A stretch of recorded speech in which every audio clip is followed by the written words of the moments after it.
Honor the law.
Anything interesting in the paper tonight, Kemp? Yeah. Here's a laugh. Here. Listen to this, Benton. The thank you so much racketeers struck again last night.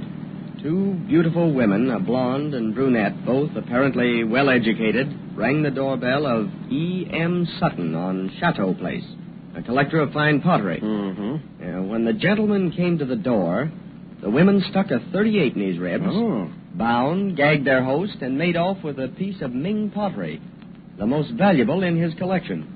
Later in the evening, after his wife had returned home and rescued the unfortunate man, the telephone bell rang. A feminine voice asked to speak to Mr. Sutton. To his amazement, Sutton recognized the voice of one of the beautiful hijackers of 2 hours previous. The receiver clicked in his ear, but not before the feminine voice had said, sweetly, "Thank you so much." Well, I don't see anything funny. That Ming stuff is priceless. Yeah, I know. And how on earth do they expect to get rid of it? Easy enough. Sell the stuff back to some collector. Look here. You mean to tell me that a collector would buy a piece of this Ming pottery and not know where it came from? From my experience, collectors are crazy enough to do anything. All they're thinking about is one more rare piece to add to their collection. But as for them two female hijackers, I'd like to see them get away with anything in our territory. Oh, yeah? Well, I ask you the chance. Calling car 35 at 1209 Wellington Road. A robbery. 2 women in the house. Two now, women? At 1209 Wellington Road. 2 women in the house. Now, get 'em, boys. That is all, Wallace. Well, looks as if you were going to have your chance, Benton. Step on the gas.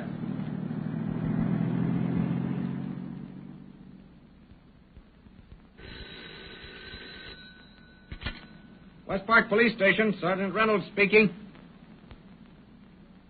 Yeah, we got the 2 girls here.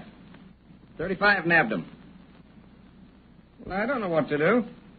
Charlie's got them at the booking desk. He's talking to them now. Give me a ring in about 15 minutes. Sergeant. Well, Benton, did you get anything out of those 2 girls? Enough to know they ain't hijackers. Apparently, they haven't any evidence on them. Yeah, Sergeant. I think we got those girls wrong. Yeah? Well, I don't think so. Sargy, my boy, you better go slow. Slow? What do you mean, Stevens? If you don't, you're liable to get in the doghouse plenty. Stevens is right, Reynolds. Them girls say they're Judge Dorsey's 2 nieces. And I happen to know he's got to, because they break into print in the society column regularly every Sunday. Good night. Judge Dorsey, 2 nieces? It looks as if you boys are really on the spot. Well, why didn't you identify them when you nabbed them? Well, we tried to, Sergeant, but there wasn't a soul in the house. What? Not a soul in the house? Well, then who put in that call to headquarters? Well, I don't know. Well, there's only one thing to do. Take them out to the judge for identification. All right. We'll pick them up at the booking desk and be on our way. Come on, Tim. Then, wait a minute. West Park Police Station, Reynolds speaking. Yeah, this is Sergeant Reynolds. What? Yes, Judge Dorsey. In your house now? But we had a call. Yeah? Sure, right away. Who was that? Judge Dorsey. What? Says he's being robbed. 2 women in his house now. Good night. Then we did pick up his nieces after all. Yeah, and you better take them back with you to the judge. Hey, wait, Benton. I'm coming, too. I wouldn't miss this for anything in the world.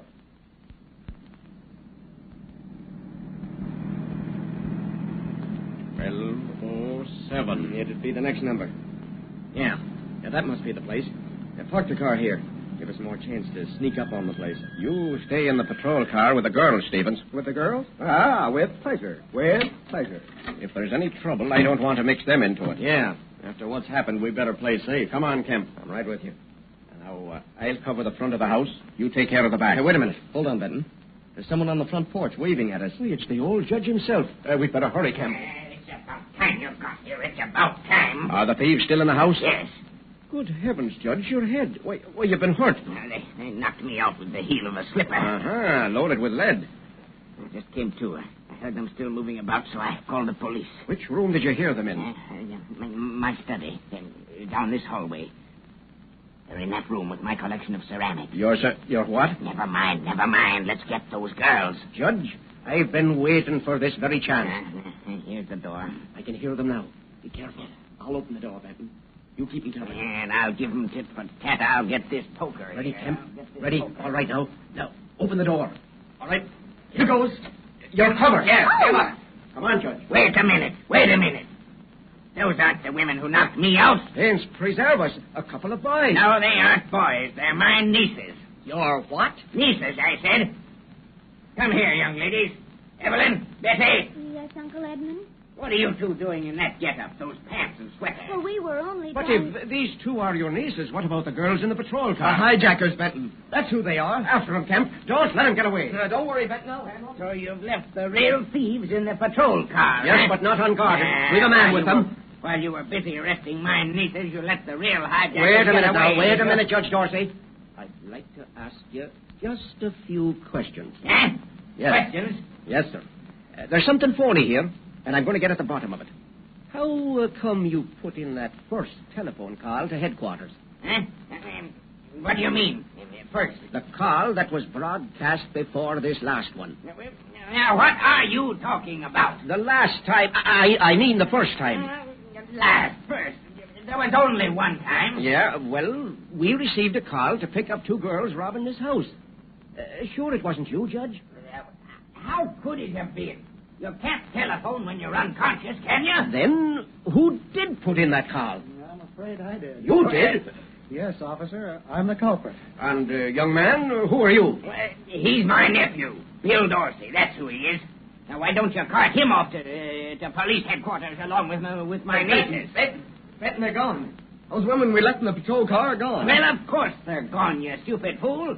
I knew they'd be gone. You didn't think they'd sit there and wait for you, did you? But Stevens, what happened to him? They knocked him out. Knocked Stevens out? Yeah, knocked him out. He's just now coming to. Well, how on earth could they do a thing like that? How could they do a thing like that? I know.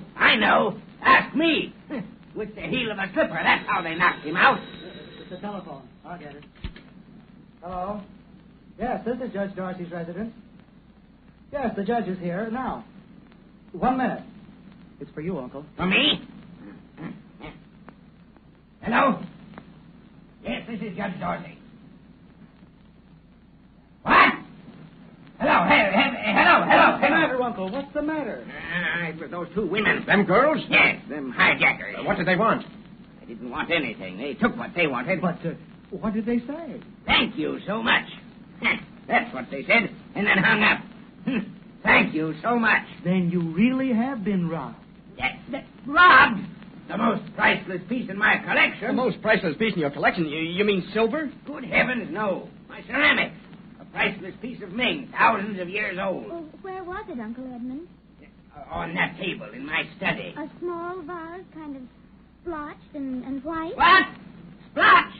Oh, good heavens. Well, but it was white, wasn't it? Yes, it was white. What of it? Well, Uncle Edmund, now, promise you won't be angry. Angry? Yes, now promise. Well, why should I promise not to be angry? Because if it's the same little white vase you had on the table in your study. Yes. Those women hijackers didn't take it.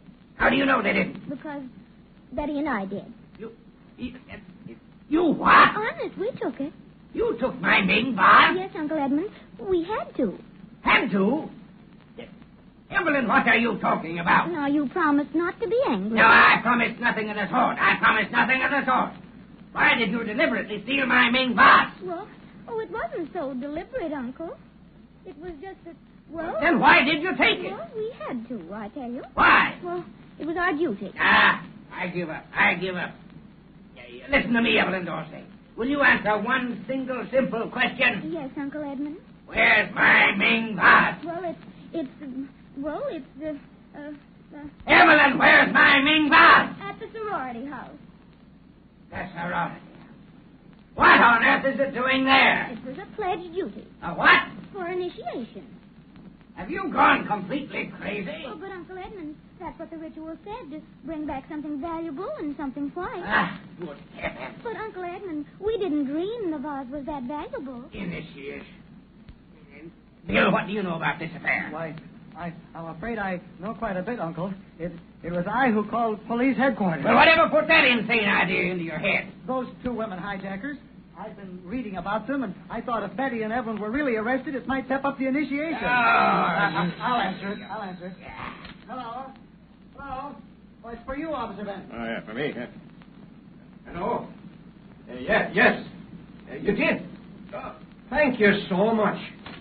Well, now that that's settled, you can all come over to headquarters and see a real initiation. Hey, who is that on the phone? Detective Cowan. I had him follow us over. Well, where is Cowan? At the drugstore. He's just nabbed them two female racketeers.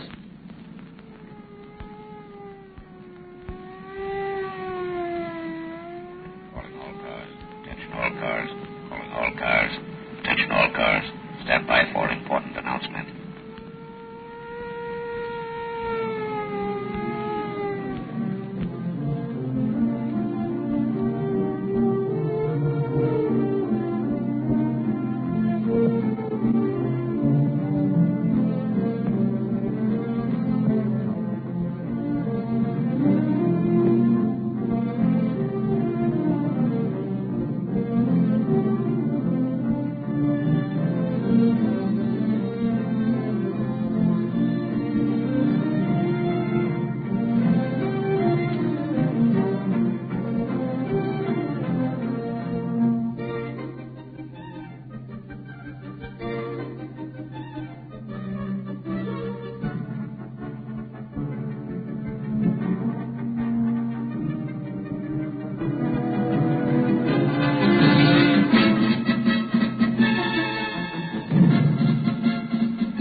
Honor the law.